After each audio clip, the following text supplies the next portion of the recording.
আপনারা অনেকে জিজ্ঞেস করেন যে গরমের মধ্যে বেস্ট কোন পারফিউমগুলো হবে, মানে যেগুলো একটু রিফ্রেশিং স্মেলের হবে, যেগুলো সবাই পছন্দ করবে, কমপ্লিমেন্টও দিবে এবং আপনি অফিসে হোক ইউনিভার্সিটিতে হোক আপনি যে কোনো জায়গাতে ব্যবহার করতে পারবেন।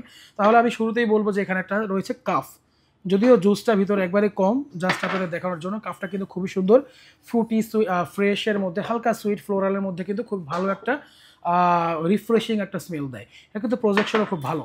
তো এরপরে আমি যেটা বলবো সেটা হলো আমাদের খুবই ফেমাস একটা জিনিস, দেখতে পাচ্ছেন এটা হলো ওয়াদি আল মুলুক সিলভার ইলিক্সির। এটাও স্মেলটা কিন্তু খুবই সুন্দর, এটা আমার খুবই পছন্দের একটা পারফিউম। অসম্ভব সুন্দর একটা রিফ্রেশিং একটা স্মেল দেয়, যেটা কিনা আপনি অবাক হবেন। এবং ফ্রেশের মধ্যে যদি আপনি একটা বিস্ট টাইপের কোনো পারফিউম খুঁজেন যেটা কিনা আপনি ব্যবহার করলে বুমের মতো ব্লাস্ট হবে, তাহলে এই যে আমাদের ফ্রেঞ্চ টোবাকো, এটার ব্যাপারে আপনারা হয়তো জানেন। এতটা প্রজেকশন দেয় ফ্রেঞ্চ টোবাকো যেটা আপনি অবাক হবেন। তো এইটাও কিন্তু আপনি দেখতে পারেন। এরপরে আপনি দেখতে পাচ্ছেন কোবাকাবানা, এটা কিন্তু 200 মিলি থাকে, খুবই সুন্দর একটা পারফিউম। এটাও কিন্তু আপনি দেখতে পারেন ফ্রেশের মধ্যে খুবই aquatic refreshing type lemony minty টাইপের একটা স্মেল। তো এরপরে যেটা দেখতে পাচ্ছেন সেটা হলো আপনার আজারো রয়্যাল।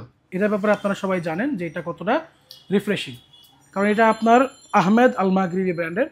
এটাও কিন্তু খুব সুন্দর একটা সুইট ফ্রুটি টাইপের একটা জিনিস, যেটা আপনার ফ্রেশও দিবে, ফ্রুটি দিবে, সুইটও দিবে, এক কথায় আপনাকে কমপ্লিমেন্ট মানে আনতে বাধ্য করবে। তো এই যে আপনার দেখতে পাচ্ছেন এই পারফিউমগুলো কিন্তু ছিল আজকে জাস্ট আপনাদের ওই একটা রিভিউ মানে রিপ্লাই দেওয়ার চেষ্টা করলাম যে কোন পারফিউমগুলো একটু এই গরমের জন্য সেরা হবে। তো এই পারফিউমগুলো আপনারা দেখতে পারেন, এই পারফিউমগুলো প্রতিটাই কিন্তু 20 টাইপের ফ্রেগ্রেন্স আপনাকে দিবে।